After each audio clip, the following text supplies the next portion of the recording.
is going on, my YouTube friends, Patreon friends, my Click friends? What's going on, everyone? We got 21 Pilots Playback Rig Tour, the magic behind the music, another Sweetwater video. And this was just 3 weeks ago. My friend Jaro sent me this one. One of many names, right? Right. I like it, though. I like it. I don't got too much to say, my friends. I did a 21 Pilots reaction with my buddy Kevin. Our mic audio was kind of weird, so I just put it on Patreon only. So I'm going to do another one of these probably tomorrow on Saturday. It's just getting a little late tonight, and I've got a few of these, but I want to jump into this one. I've seen it on my homepage for the last 3 weeks, and finally I get to watch it. So I'm going to pull this up. Now let's do this. Let's do this.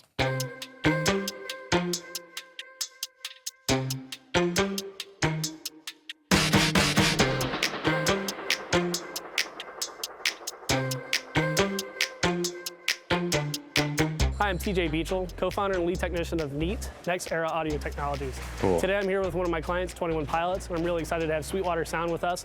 I've been using Sweetwater to supply equipment for the 21 Pilots tours in their studios for the past 10 years, and the rig here is no exception. Today we're going to be breaking this rig down on a component level, and we're going to bring Coley Bolin, the playback engineer for 21 Pilots, to explain how we deploy this on stage and how Josh Dunn, drummer from 21 Pilots, controls the rig from his drum riser. Okay, so let's talk about... So I've seen a couple of videos like that before. So basically this guy owns a production company, a management company probably called NEAT, and then they like sourcing things through a brand called Sweetwater, which is huge in the United States. Check them out if you need any equipment. If y'all need any equipment like suggestions or anything, you hit me up. Hit me up. I don't make no money on it. I don't want to make no money on it. Hit me up, man. I'll help you out. Sweetwater's pretty cool. Sweetwater's pretty cool. This top thing here is like a Fishman power conditioner, and it's telling you how many volts. 130 volts. That's fine. That's fine. You don't want like 160 or like 180, something weird. This is just going to condition it for all this stuff in here. How Josh Dunn, drummer from 21 Pilots, controls the rig from his drum riser. Okay, so let's talk about what is playback and what do these playback rigs do. Specifically on this tour, with the 21 Pilots tour, we have several parts of the show where there's full band or it's just Josh and Tyler on stage. Our playback rig at that point will cover the backing tracks that are necessary for a full production with only limited band members on stage. If it's only Tyler and Josh, then we're going to use backing tracks to fill in the other parts that aren't happening live in front of you. More importantly, what we're also doing with the playback rig is offering cues, all of the count-ins and all of the information to help the artists go stage left, stage right, give them their positions and help them move along with their transitions so they don't have to try to remember things every single night. And then also with this rig specifically is we run SMPTE time code inside of our playback session, and that SMPTE time code is what is sent out to the LD, our lighting director, so his console can lock in for video. It's sent off to Pyro to make sure that all of the fire and concussions go off at a very strategic time, and it is also sent to camera cues so cameras can go off and pick up the right moments at the right time. Every rig is... That's so cool. So like, there's just, at least when I was doing, like when I was around lights and stuff, you like press the button and it changes. You press the button and it changes. It's not like at the same time. Like, so you kind of have to get like in a rhythm of being ahead of the beat so that you know like when the lights are interacting, right? But like if you're just sending data, it performs the same as the click track and everything else. So it's just like, it's all timing cued. It's not sending signal cued. So you can like line things up so that they're perfect, better than a human could manage something through a button 300 feet away, right? So it's cool, man. Like when I was doing this, they were just popularizing like metronomes and digital like playback rigs, working with lights. It was like just becoming a thing. I think it only worked with like bass or like an auxiliary out of a console. But anyway, it's cool to see like how far it's come. Different. Again, I've been with 21 Pilots for 10 years now, and this is probably the 4th rig and rendition that we've made for them. Every single band has a different rig for their needs, but conceptually the idea is that you have 2 computers running either backing tracks, cues, time code, or general information, and then you have 2 of those computers running the same tracks at the same time. And what the system is doing is if it detects a failure, it flips it to the second computer, so there's no audible latency, there's no pops, there's no way of the crowd knowing that we had a failure in a mission-critical application of the show.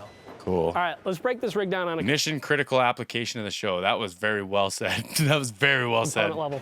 We've got 2 sources of power. We've got the firmament on top and then battery backup on the bottom. Cool. If we were to lose power, we have redundant power to every piece. So if we lose power, we're covered for 30 minutes to recover and figure out what went wrong. This is my favorite piece. So like all that'll happen is like if you set up in a building, like they have their own power runs, they have their own feeder runs. It's like 5 cables and you plug them in, you turn them and you like make your big cable runs all the way up to the stage. Then you have 1, 2, or 3, depending on what you're up to. So say like there's one power section just for audio. That'll just be audio stuff. And then if you like, that'll be like say 220 volts. And then each breaker underneath that will go down to like 110, like your regular wall plug. And then you might have like 6, 8, 10, 12 breakers of 110 just for audio. And then you have another one for this like stage lighting. You have another one for like crowd lighting and whatever, right? Like they're all over. But like say if you overload one of the 15 amp or the 20 amp breakers and it pops, and then all of a sudden this whole rig shuts off, a battery backup will kick in and save it, but they can go and they can figure out, okay, so this breaker blew, so we have to alleviate some of this power, we have to separate it from this one. Well, this one's not really using much tonight, so we'll just plug into this one, that kind of vibe, right? That's what they mean by lose power. Or like, if the building goes down or anything like that, they have half an hour to basically lock their stuff up before anything happens, right? So Heat rack, it's just a rack blank. Let's go over the RMEs. RMEs. So if we lose power, we're covered for 30 minutes to recover and figure out what went wrong. This is my favorite piece, the neat rack. It's just a rack blank. It's just a piece of metal. It just goes across and has the brand on it, right? Let's go over the RMEs. RME is a company that we've had. RME has always been incredibly consistent, rock solid, and fantastic conversion.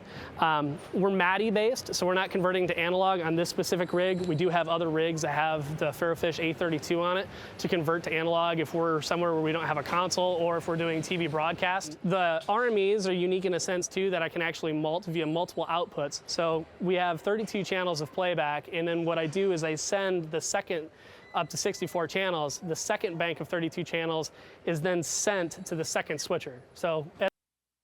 Okay, so let me see if I can do this. See if I follow along enough to be able to explain it.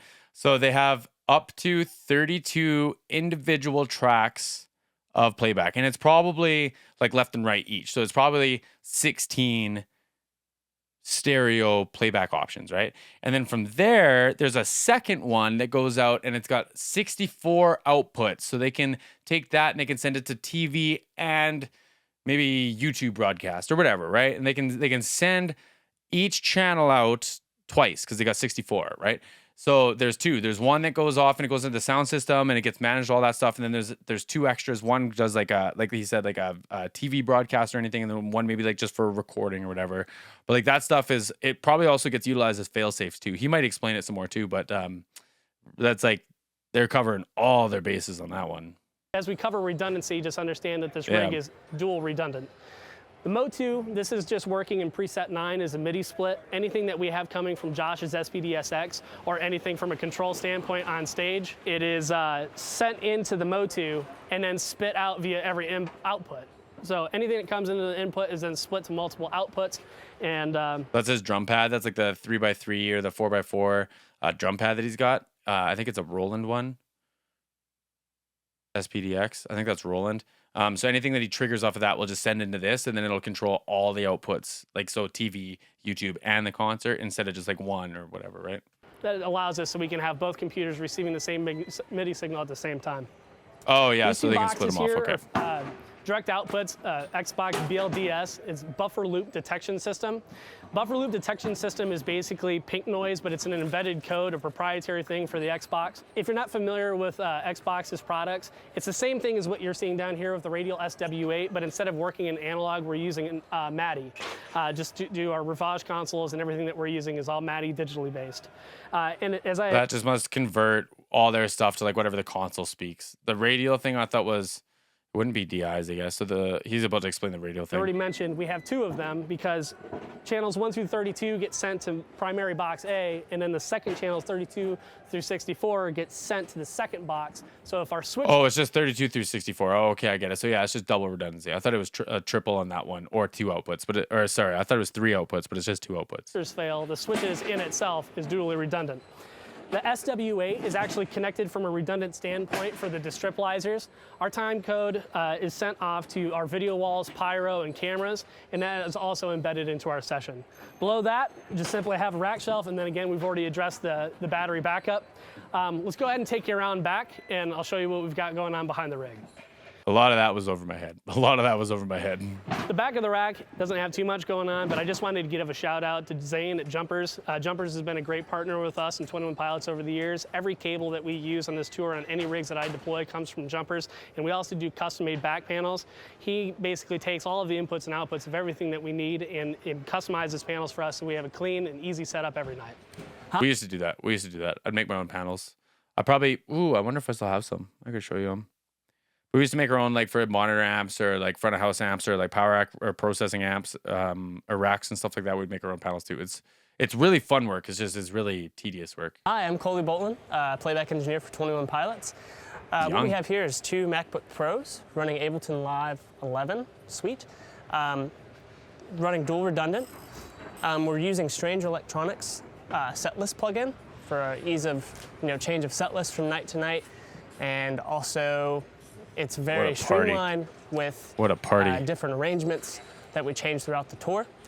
We're also sending time code out of Ableton to sync lighting, visuals, and all that good stuff. So by time code, and I'm assuming a little bit here because it's a little bit out of my scope, they don't mean like to the second, like it's 4:23 and 15. Like it's not like that. It's like your computer speaks at a certain, like you want to have a certain clock, like an internal or external clock, and you want everything to be matched to that. So it's like 100 BPM is actually 100 BPM, because on like a 48 hertz recording versus a 44 hertz recording, it's different.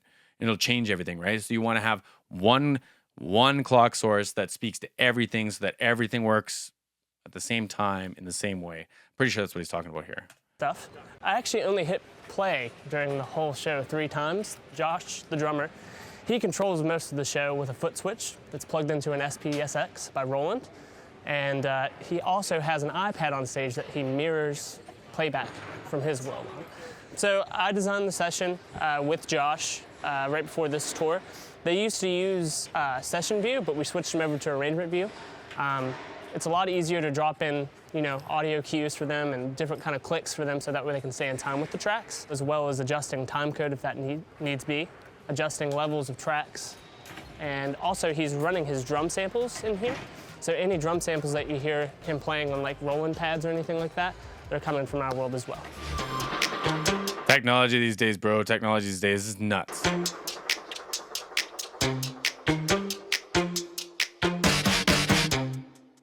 It seems like, what I've gathered from this group? It seems like everyone is very excited to do their job, and it seems like everyone has a lot of fun doing their job. Y'all vibe with that? Y'all get that vibe? Because okay, I'm going to project again and speak from my experience. Like if you were young, you weren't really taken seriously. So like I always get excited seeing young technicians working with bands, young or old bands, because I think that there's something special about the up and coming and like my generation and the generation before me and the generation after me. I think that there's a lot of talent in there that got overlooked in a lot of situations, like when I was doing this stuff. And I don't want to say that maybe I was overlooked. I'm not trying to make that point. I just think that it's neat to see people who are passionate about like that was nuts. That is a lot of processing. You know what I mean? There's probably a million ways to do it, but that's how they like to do it. And that's how they want to do it. And it looks like everyone was excited to be there. Like Buddy was using these like really fancy poetic ways of describing this. Like it's cool, man. It seems like passionate. It seems like it's a very passionate project. And it's like there's passionate fans. The band's very passionate. So I dig it. Did he say that there was performances with full bands? Because like I saw the Mute Math one, but like I could get down on a full band performance. My friends, until the next one, we'll see you soon.